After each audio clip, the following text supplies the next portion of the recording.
कि मैं समस्त प्राणियों में समभाव से रहता हूँ। भगवान हमारे में आत्मा रूप से रहते हैं। वो अपने हैं, अर्थात वो हमारे आत्मीय हैं। भगवान ने हमें जो वस्तुएं सामग्री दी है, हम उनकी तरफ आकर्षित होते हैं, उसे अपना मान लेते हैं, फिर उनसे ही कामना कर बैठते हैं। उस वजह से वो हम जीव बन जाते हैं। फिर इस तरह से इन सभी को मेरा मान लेते, फिर 84 लाख योनियों में भटकते रहते। जिसे ये बात समझ आ गई, वो ही भक्ति है।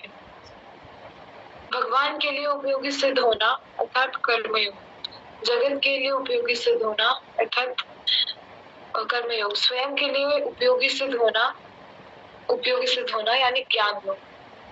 भगवान से संबंध जोड़ना कि मैं भगवान का साक्षात अंश हूँ, मैं उनका लाडला हूँ, वो ही मेरे माता पिता है। तो ये एक आत्मीयता करने का तरीका है। भगवान के एक संकल्प से ये सृष्टि बन गई। जैसे हम स्वप्न देखते हैं तो उसमें जो कुछ दिखता है वो हमारा संकल्प ही है, पर ये उठने के बाद नष्ट हो जाता है। पर जो भगवान का संकल्प है वो सत्य है। संत ही हमें स्मृति करवाते हैं कि तुम भगवान के बच्चे हो। भगवान कहते हैं कि ये सृष्टि मैंने मेरे में से ही उत्पन्न करी है, पर ये पूरी सृष्टि मेरे किसी एक अंश में। नारायण नारायण नारायण नारायण। हाँ, ये बात है।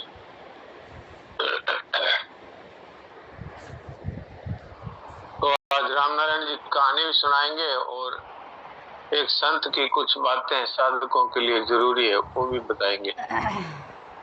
तो मैं उनको अनम्यूट करता हूँ।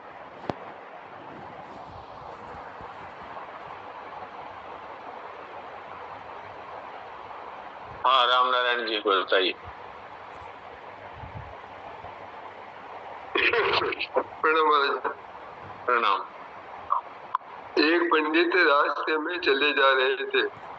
उन्होंने जंगल में देखा कि मूसों की बड़ी भारी कतार चली आती है। उनमें एक मूसा अंधा था। उसके मुख में एक मांस का तिनका पकड़ाकर दूसरे मूसे ने उसी तिनके को अपने मुंह में पकड़ा था। उसके पीछे पीछे वह अंधा मूसा भी चला जाता था। अब देखिए, मूसा अधिक जानवरों में भी उपकार करने की बुद्धि रहती है। जो मनुष्य शरीर को धारण करके उपकार से हीन है, वह पशुओं में भी बुरा है, क्योंकि मनुष्य शरीर तो खासकर उपकार करने के लिए ही भगवान ने आपको प्रदान किया है। नारायण नारायण। जी जी, अब सुनाइए। आप संत की कोई साधक उपयोगी बात सुना रहे थे। साधक के लिए सावधानियां। अमूल्य मानव जीवन को अमूल्य कार्य में लगाना ही बुद्धिमानी है। जो काम अन्य योनियों में न हो सके वही अमूल्य कार्य है।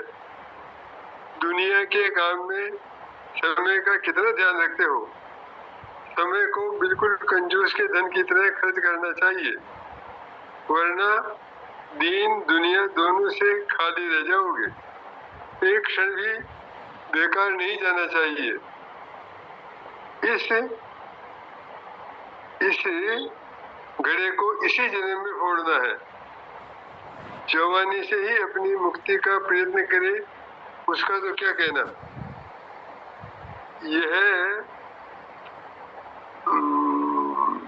यह बात निरंतर ध्यान में रखना चाहिए कि मैं साधक हूँ।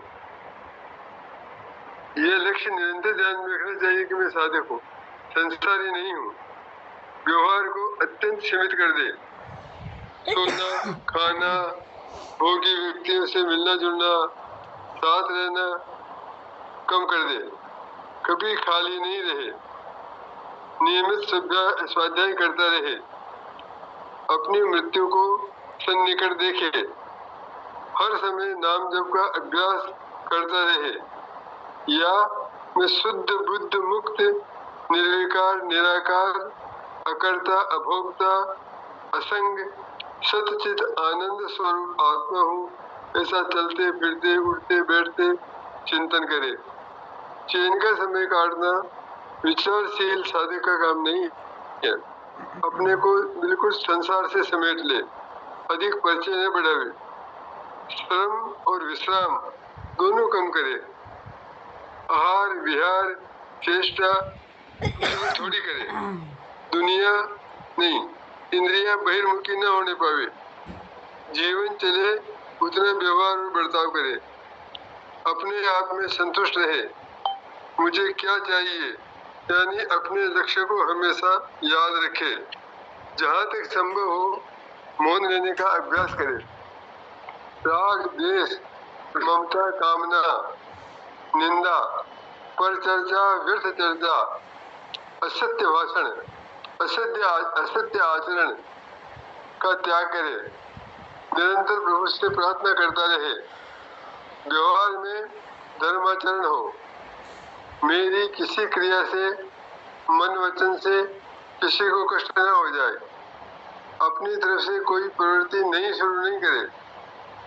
गीता की देवी संपदा के गुण जीवन में लाने का प्रयत्न करे।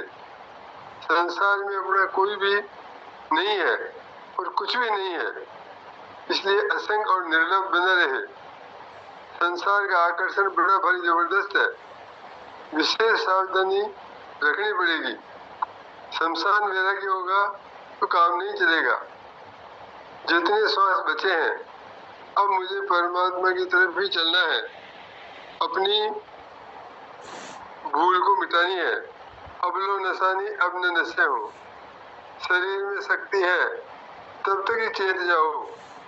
आग लगने पर कुआं खोदने से कोई फायदा नहीं होगा। भोग और संग्रह से निरंतर बचे रहो। सही सत्संग का सेवन करो। हानि अनादर रोग प्रतिकूलता आवे तो सहन करो, ये तपस्या है। वस्तु व्यक्ति परिस्थिति में जीवन बुद्धि न करे। अधिक संग्रह नहीं करे। ज्यादा सुख नहीं भोगे। जीवन सादा और निर्भवानी रहे। विवेक का आदर करे। करने में सावधान रहे, होने में प्रसन्न रहे। आत्म निरीक्षण निरंतर करता रहे। संयोग जन्य सुख के प्रलोभन का त्याग करे। मौत और परमात्मा को हमेशा याद रखे। आवश्यकताएं कम से कम रखे। जो भी परिस्थिति आवे अपना तालमेल बैठावे। विवेक विरोधी कर्म, विवेक विरोधी संबंध और विवेक विरोधी विश्वास का त्याग करे। नारायण नारायण। वाह, इतनी सारी बातें कह दी आपने। और कौन कौन सी याद रहेगी, कौन कौन सी धारण करेंगे? एक बार और दोहरा लेंगे कभी न कभी। नहीं, इसलिए अच्छा ये है कि रोजाना एक बात कह दिया करो आप। अच्छा। और कहानी के बाद में रोजाना एक बात कर दो तो आदमी ये सोचे भाई आज इस बात को पक्का पकड़ता है।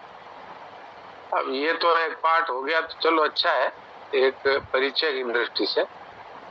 लेकिन अब आप कहानी कहो उसके बाद एक ये संतवाणी है, ये साधक वाली उपयोगी बात है। आप ऐसा बोल करके कि अब साधकों के लिए उपयोगी बात कही जाती है, फिर एक कह दो और फिर ये कह दो कि भाई आज इस बात पर विशेषता से 24 घंटे मनन करके इसको जीवन में उतारना है। तब क्या होगा, उसका एक विशेष असर आएगा, ऐसा मेरा मानना है। ठीक है। तो जयेश भाई क्या बोलते हैं? जयेश भाई ने कुछ हाथ उठाया था। जयेश भाई बोलिए, मैं आपको पोस्ट बनाता हूँ।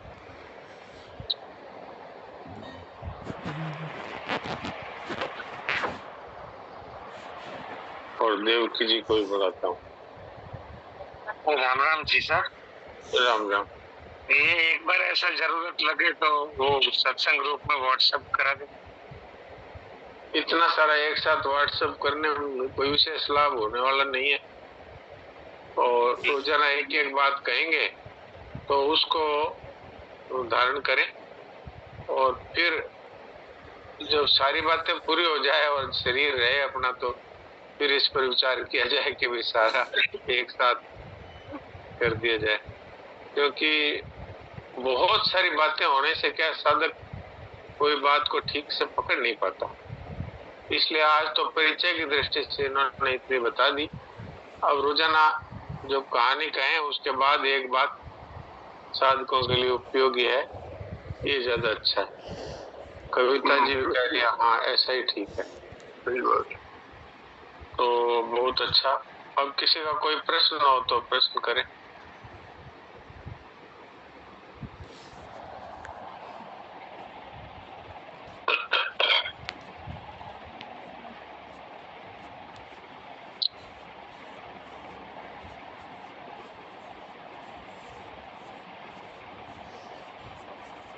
प्रश्न नहीं है तो फिर देवकी जी आप कुछ बोलिए। नारायण नारायण नारायण नारायण नारायण। प्रभु के लिए उपयोगी होने की बात ये बातें हो रही थी जी। तीन बातें थी। सुने हुए प्रभु की आस्था सत्ता स्वीकार करना, हाँ श्रद्धा तथा एवं विश्वास करना, हाँ और आत्मीयता स्वीकार करना। आत्मीयता स्वीकार करना, इस पर चर्चा हो रही थी। जी जी।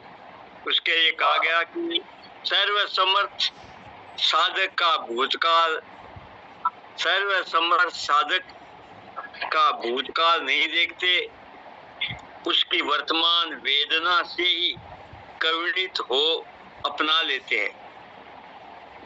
सर्वसमर्थ साधक का भूतकाल नहीं देखते, सर्वसमर्थ। हाँ तो भगवान सर्वसमर्थ हैं, और वो हमारा अगर भूतकाल देखें तब तो फिर हमारा उद्धार ही होना मुश्किल है। अब हम अपने पिछले जन्मों का तो हाल नहीं जानते, भगवान तो सब जन्मों का हाल जानते हैं। पर इस जन्म के भी हाल अगर हम भूतकाल के देखें तो उससे लगता है कि हमारा कैसे उद्धार हो सकता है। भूतकाल में हमने इतनी भूलें की है, इतनी गलतियां की है, और उसका कैसे सुधार होगा। संसार तो इतना उदार है कि हम जितने अच्छे हैं उससे हमको ज्यादा अच्छा समझता है, और हम जितने बुरे हैं उससे बहुत ही कम बुरा समझता है। हम में से बहुत से भाई बहन इस पर अगर विचार करें तो ये बात समझ में आएगी कि अगर हम अपनी सारी बुराइयां बता दें जो जो भूतकाल में हुई है, पूरी तो याद भी नहीं है, लेकिन अगर बता दें तो फिर इतने जूते पड़े कि जिसकी कोई गिनती नहीं हो। तो भगवान इतने दयालु हैं कि वो हमारा बीता हुआ समय में हमने क्या गलतियां की इसकी तरफ देखते नहीं, और वो अभी हमारी क्या लगन है, क्या इच्छा है, इसको देखते हैं कि अभी तो ये मेरी तरफ चलने के लिए उत्सुक है और मेरी तरफ चलने की कोशिश कर रहा है, और फिर उसे सफल नहीं होने से दुखी भी हो रहा है। तो वो हमारी इस वर्तमान दशा को देख करके, और वो तो करुणा सागर है ना, इसलिए करुणित हो जाते हैं, उनको दया आ जाती है कि देखो ये अनादिकाल से भटक रहा है, कभी ये स्त्री बना, कभी पुरुष बना, कभी पशु बना, कभी पक्षी बना, कभी कीड़ा मकोड़ा बना, कभी देवता बना, कभी राक्षस बना, कभी भूत प्रेत बना। लेकिन अब ये मेरी तरफ चलने की कोशिश में है। तो भगवान इस बात को देख करके और हमारी सहायता करते हैं, किसी संत से भेंट करा देते हैं, किसी अच्छे सत्संग से जुड़ा देते हैं, और फिर हमारे जो प्रश्न हैं जो हम नहीं पूछ पाते हैं, फिर भी उन प्रश्नों का उत्तर हमें सत्संग से या संतों से मिलता है। वो हमारी वास्तविक स्थिति को परमात्मा जानते हैं। तो ऐसी बात कहीं ना कहीं से, चाहे कोई पुस्तक से, चाहे कोई संत से, चाहे कोई सत्संग में ऐसी बात हमारे लिए मिल जाती है जिससे हमारी समस्या का समाधान हो जाता है। अब में से बहुत से साधक साधिकाएं ऐसे हैं जो अपने प्रश्न को नहीं पूछते, अब पूछने में अच्छा नहीं लगता, अपनी गलतियां बताने में हिचकिचाहट होती है। तो कुछ ऐसे हैं जिनको पूछना आता नहीं, वो ये सोचते हैं हम कैसे पूछें। पर भगवान इतने करुणा सागर हैं कि वो हमारी समस्याओं का समाधान हमें करवा देते हैं किसी के द्वारा भी। तो ये ऐसे भगवान है। ऐसे भगवान को भी यदि हम प्यार न करें, उनको यदि हम प्रसन्न न करें, तो ये हमारे लिए बहुत ही दुख की बात है।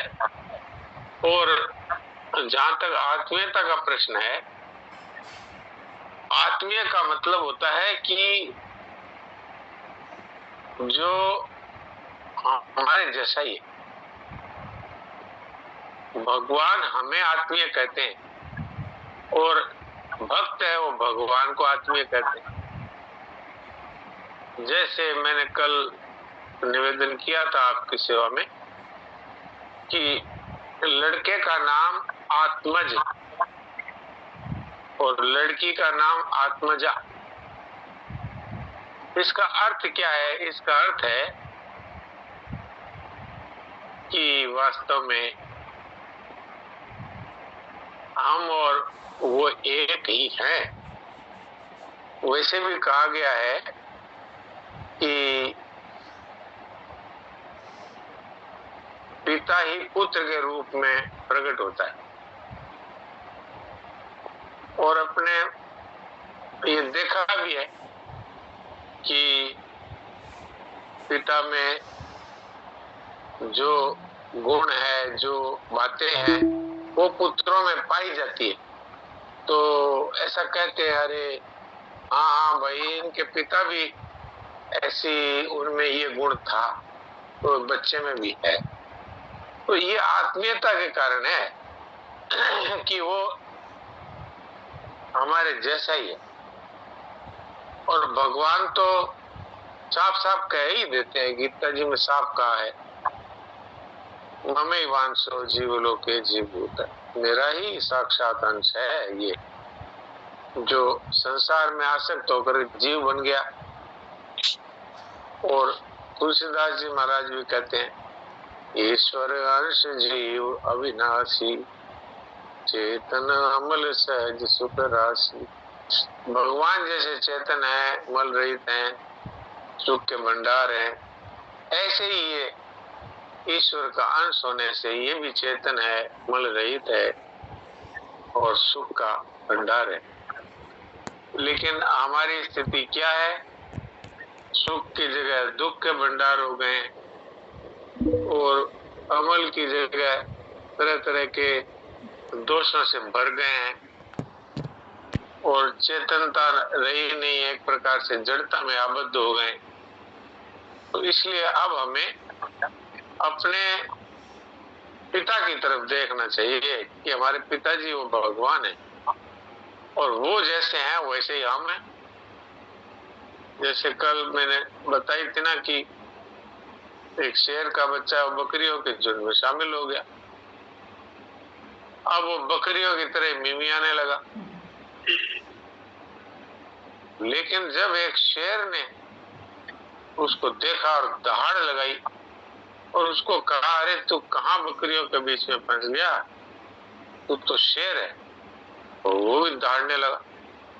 ऐसे संत महात्मा है, वो साधकों की आंखें खोल देते हैं। अरे भाई, तुम कहाँ दीनहीन होकर के पड़े हो, तुम तो साक्षात परमात्मा के चेतन अंश हो। जैसे अभी रामनारायण जी ने कुछ बातें बताई थी एक संत की, उसमें ये बात आई है कि अपने आप को शुद्ध बुद्ध मुक्त और परमात्मा का चेतन अंश समझे। और इन्होंने तो ये कहा कि हर समय इसका चिंतन करे कि मैं शुद्ध बुद्ध मुक्त चेतन सदा रहने वाला परमात्मा का अंश हूं। लेकिन चिंतन करने की आवश्यकता नहीं है। इस बात को जीवन में स्वीकार करने से फिर सदा के लिए इसका अनुभव हो जाता है। जब तक अनुभव नहीं हो तब तक चिंतन करें। वास्तव में तो हम वही हैं। नष्टो मोह स्मृतिर्लब्धा। भगवान ने ये कहा है कि अज्ञान नष्ट होते ही और याद आ गई, ओहो मैं तो परमात्मा का चेतन अंश हूं, तो स्मृति आ गई। एक जो पहले से वस्तु होती है उसकी याद आ जाती है। कोई नया निर्माण नहीं है। हम जिंदगी भर ये समझते रहे कि मैं हार्ड मांस का ये पुतला हूं, ये मेरा नाम है, ये मेरी जाति है, इस देश का मैं वासी हूं। और अब ये बात समझ में आ गई कि ये हार्ड मांस चमड़ी का ही तो ये नाम रख दिया है और ये इस देश में रहने वाला है, इसलिए इसका देश का नाम इसका हो गया। वास्तव में तो मैं ये सब हूं ही नहीं।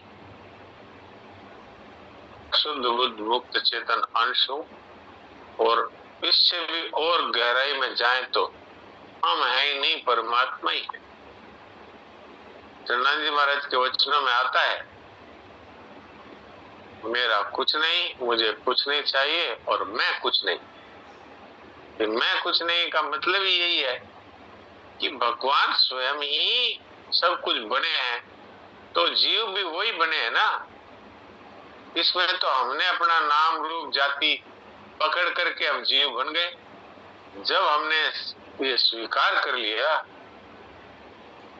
कि मैं तो परमात्मा का चेतन अंश हूं और मेरी कोई सत्ता नहीं, एक परमात्मा की ही सत्ता है।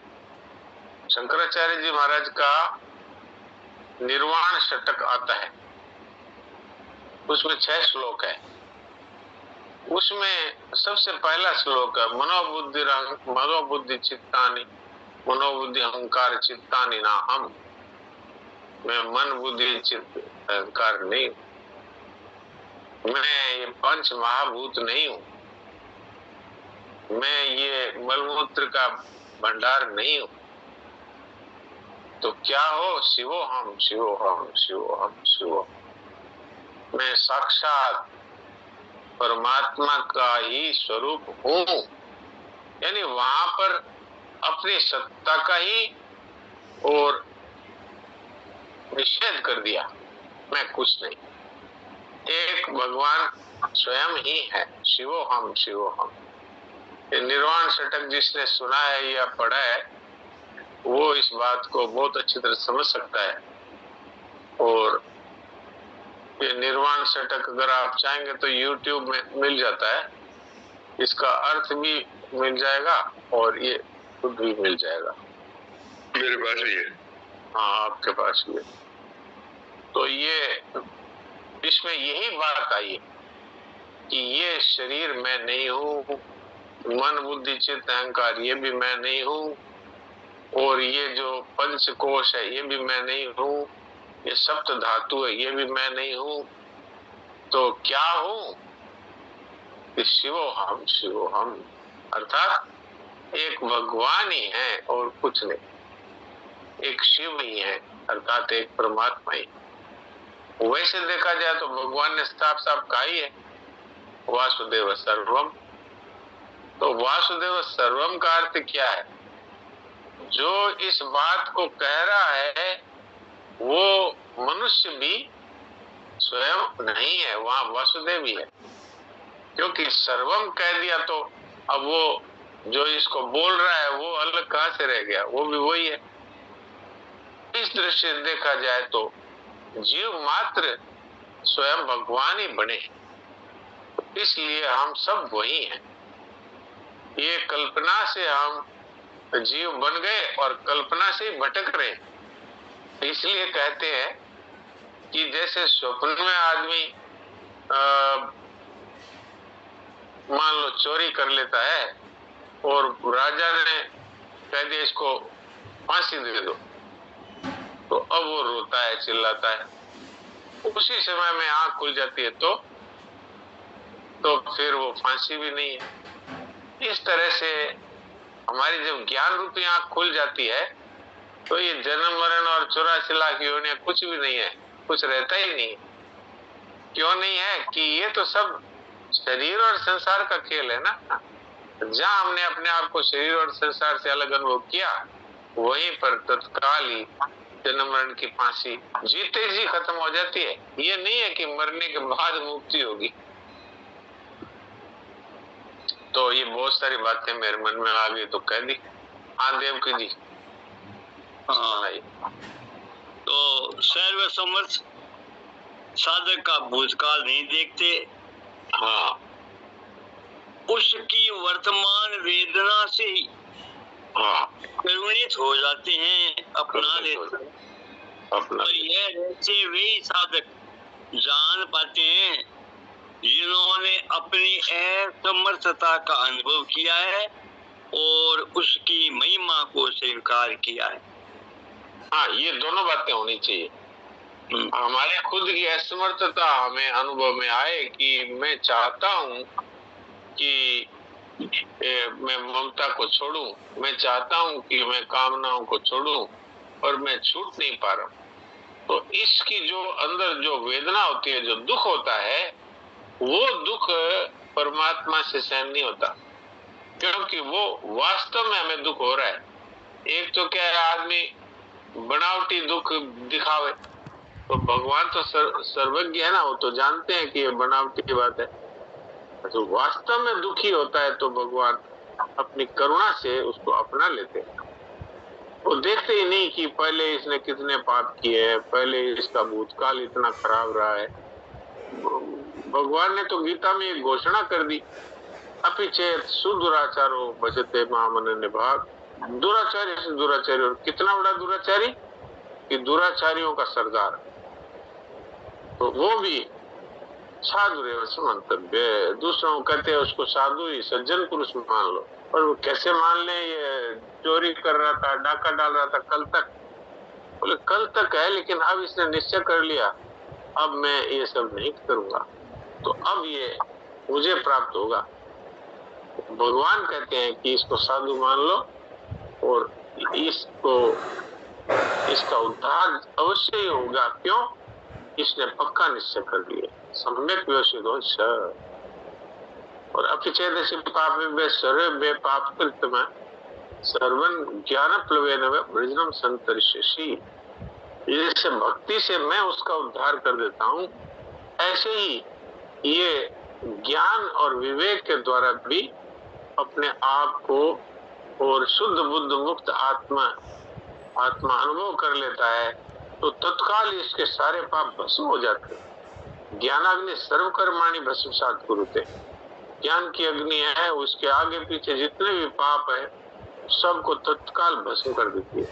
तो कितनी महिमा है अपने आप को जान लेने की, और कितनी महिमा है भगवान को मान लेने की। तो अपने को इनमें से जो बात अपने ताबे आती दिखे वही बात अपना लो जी। अब 1 मिनट करीब रहा है, तो हम थोड़ी देर के लिए अचिंत हो जाते हैं, थोड़े चुप होके बैठते हैं। आज बहुत कुछ हमें ज्ञान की बातें मिल गई।